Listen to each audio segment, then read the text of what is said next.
Yun, hello. At maglalagay tayo ng shunt trip device para sa ating circuit breakers. So ito, i-open mo lang yung cover. Then mayroon naman tayong manual. So sa manual dito nakalagay. Ilalagay lang natin siya dito. Tapos ito yung supply niya. Ang coil niya ay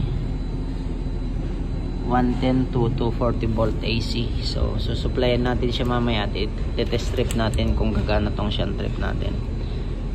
So ang operation nito ay during close position yung breaker. So magkakaroon siya ng ready to close contact, or para ma-achieve yung latching nito kailangan ma-supplyan itong dalawang wire na ito ng 120 volt or 240 volt supply. So makikita nyo ginamitan niya ng limit switch para kumbaga parang cut off once na mag trip itong breaker, or once na matrigger tong shunt trip, ipiprevent niya na mag-rattle ito, kaya may limit switch.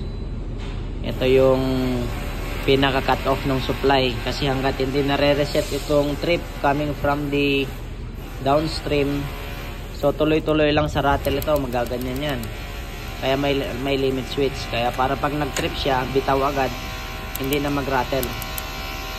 Yun ang purpose nito. Thank you.